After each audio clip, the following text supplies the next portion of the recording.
Hello everyone. In this video, we will prepare class 1 complete occlusal cavity on mandibular first molar. In this video हम conventional tooth preparation करने वाले हैं। Conventional means जिसमें हम some part of unaffected dentin भी remove कर देते हैं ड्यूरिंग कैविटी प्रिपरेशन। इसके पहले भी हमने क्लास 1 कैविटी प्रिपरेशन एक प्लास्टर मॉडल में किया है, जिसमें हमने basic theories of cavity preparation discuss किए हैं। इन दिस वीडियो हम क्लिनिकल एस्पेक्ट डिस्कस करने वाले हैं ड्यूरिंग कैविटी प्रिपरेशन इन टाइफो और एक्चुअल टीथ।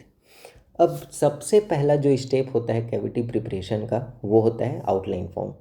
आउटलाइन फॉर्म बनाने के लिए इन एक्चुअल टीथ हम राउंड बर यूज़ करते हैं। राउंड बर यूज़ करते हैं ताकि हम एक्सटेंशन, जो आउटलाइन फॉर्म का एक्सटेंशन है, कहाँ से कहाँ एक्सटेंशन होगा हमारे कैविटी का, उसके लिए यूज़ करते हैं। अब क्लास 1 कैविटी हमारा एक्सटेंड होता है मिजियल टू डिस्टल, जो सारे सेंट्रल ग्रूव या फिजर्स को इंक्लूड करते हैं। तो हम सबसे पहले एक्सटेंशन के लिए 3 जगह कट करेंगे, मिजियल पिट, सेंट्रल पिट एंड डिस्टल पिट। जो क्या होगा, हमारा एक्सटेंशन होगा क्लास 1 कंप्लीट ऑक्लूजल कैविटी का। उसके बाद हम जो सारे फीचर्स हैं आउटलाइन फॉर्म के, उसको ध्यान में रखते हुए with the help of taper fissure और स्ट्रेट बर हम क्लास 1 कैविटी का आउटलाइन फॉर्म कट करना स्टार्ट करेंगे। अब जो फीचर्स होते हैं आउटलाइन फॉर्म के, वो ये होते हैं कि सबसे पहला होता है विड्थ ऑफ कैविटी, जिसको हम लोग ये भी बोलते हैं कि minimal faciolingual extension. Width of cavity होता है during cavity preparation 1/4 of intercuspal distance, मतलब बकल एंड लिंगुअल कस्प का जो डिस्टेंस है उसका 1/4। सेकेंड होता है inclusion of all carious lesion, मतलब जो क्लोजेस्ट कैरीज हो गए उनको इंक्लूड करना है। थर्ड होगा प्रिजर्विंग मार्जिनल एंड कस्पल स्ट्रेंथ, मतलब हम ड्यूरिंग कैविटी प्रिपरेशन जब ग्रूव कट करेंगे तो हमें ये याद रखना है कि हमें मार्जिनल रिज बताना है 1.6 to 2 mm, एंड कस्प का जो शेप है हमें वो एज इट इज़ रखना है। सिर्फ हमें ग्रूव्स और फीजर्स पे ही कट करना है कैविटी। अनदर कैरेक्टरिस्टिक होता फीचर्स होता है इनिशियल डेप्थ।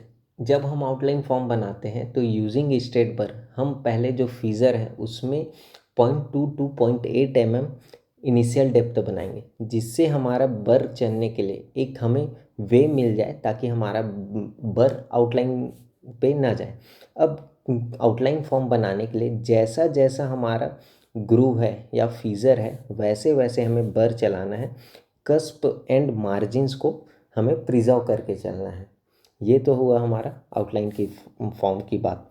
हमें हमेशा बर चलाते हुए याद रखना है कि बर हमारा स्ट्रेट रहे, इसलिए हम contra angle hand piece use करते हैं ड्यूरिंग कैविटी प्रिपरेशन। जब with the help of taper fissure और स्ट्रेट बर हमारे कैविटी का आउटलाइन फॉर्म हमें दिखने लग जाए, फिर हम with the help of straight बर हमारा जो कैविटी का डेप्थ है उसको इंक्रीज़ करते जाएंगे। अब जो कैविटी का डेप्थ होता है वो होता है 1.5 mm to 2 mm from central groove. इसको टेक्निकली हम मेज़र करने के लिए ऐसा भी करते हैं ड्यूरिंग कैविटी प्रिपरेशन कि हमारा जो बर का लेंथ है स्ट्रेट बर का, वो हाफ उसमें डीप हो जाए। इतना विड्थ डेप्थ होना चाहिए हमारे कैविटी का।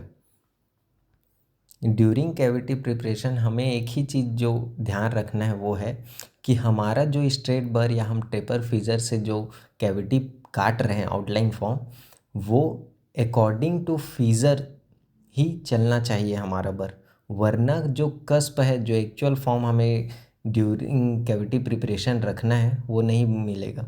कस्प अगर कट होंगे तो इससे बाकी चीज़ों में प्रॉब्लम्स आएगी, जिसको हम लोग बोलते हैं primary resistance form. Primary resistance form का मतलब ये है कि हमें टूथ या ड्यूरिंग कैविटी प्रिपरेशन कैविटी ऐसे प्रिपेयर करना है जो आगे चल के मैस्टिकेटरी फोर्सेस से हमारे रिस्टोरेटिव मटेरियल को फ्रैक्चर होने से या टूथ को फ्रैक्चर होने से बचाए। अब कैविटी प्रिपरेशन के दौरान रेजिस्टेंस फॉर्म के फीचर्स हमें मेन जो याद रखने हैं वो ये है कि हमें प्रिजर्व करके चलना है कस्प एंड मार्जिनल स्ट्रेंथ को, क्योंकि जो स्ट्रेंथ हमें हमारे टूथ को मिलता है वो मार्जिनल रिज से एंड कस्पल रिज से मिलता है।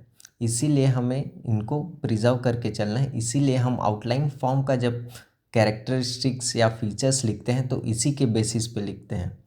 सेकंड होता है flat floor of cavity. Flat floor हम कैविटी का इन्वर्टेड कोन बर से बनाते हैं जब हमारा कैविटी हमें लगे कि उसका डेप्थ प्रॉपर हो चुका है। थर्ड है rounded point angles and line angles.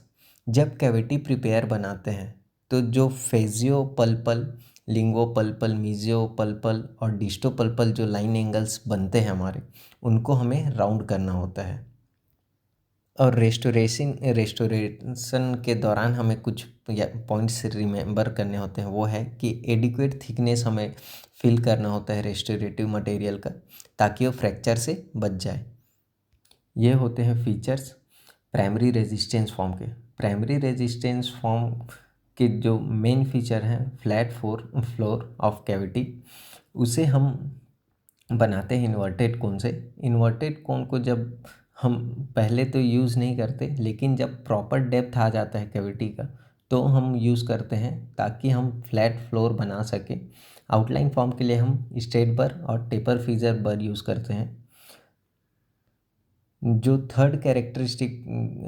Third step होता है कैविटी प्रिपरेशन का, वो होता है primary retention form. Retention form वो फॉर्म है या ऐसा शेप स्ट्रक्चर हमें कैविटी का बनाना है जो रेस्टोरेटिव मटेरियल के डिस्प्लेसमेंट को रेजिस्ट कर सके। उसके लिए हम दो फीचर्स यूज़ करते हैं। फर्स्ट होता है ऑक्लूजल कन्वर्जेंस। ऐसा मानिए कि जब फ्लोर से हम ऑक्लूज़न की ओर आते हैं, कैविटी के फ्लोर से ऑक्लूज़न की ओर, तो हमारा कैविटी कन्वर्ज होते जाता है। कन्वर्जेंस के बनाने के लिए हम इन्वर्टेड कोन का ही यूज़ करते हैं। जब हम वॉल्स पे इन्वर्टेड कोन स्ट्रेट चलाते हैं तो फर्स्ट तो हमारा फ्लैट फ्लोर बनता है। सेकेंड हमारा जो ऑक्लूजल कन्वर्जेंस होता है, वॉल्स होते हैं कैविटी के, वो कन्वर्ज होते जाते हैं। सेकेंड फीचर होता है वो होता है ऑक्लूजल डोटेल, जो हम मीजियल एंड डिस्टल एक्सटेंशन या मार्जिनल रिजेस के पास बनाते हैं। जब हमें लगे कि फ्लैट फ्लोर हो गए तो आप चेक करते रहें, या तो स्ट्रेट प्रोब से या पेरियोडोंटल प्रोब से। पेरियोडोंटल प्रोब से हम कैविटी के डेप्थ मेज़र कर सकते हैं। जब आपको लगे कि ये प्रॉपर हो चुके हैं flat floor and depth of cavity, तो हम स्मूथ करके फ्लोर्स को प्रॉपर डोटेल बना के कैविटी प्रिपेयर फिनिश करते हैं। एंड जो फोर्थ स्टेप होता है वो होता है कन्वीनियंट फॉर्म। कन्वीनियंट फॉर्म मतलब हमें एक ऐसा शेप एंड फॉर्म चाहिए कैविटी का जो हमें एक प्रॉपर एक्सिस प्रोवाइड करे कि हम कैविटी प्रिपरेशन या ड्यूरिंग ऑपरेशन हम अपना काम अच्छे से कर सकें। इसका फीचर होता है एक्सटेंशन ऑफ फेसियोलिंगुअल, वो प्रॉपर होना चाहिए कैविटी का।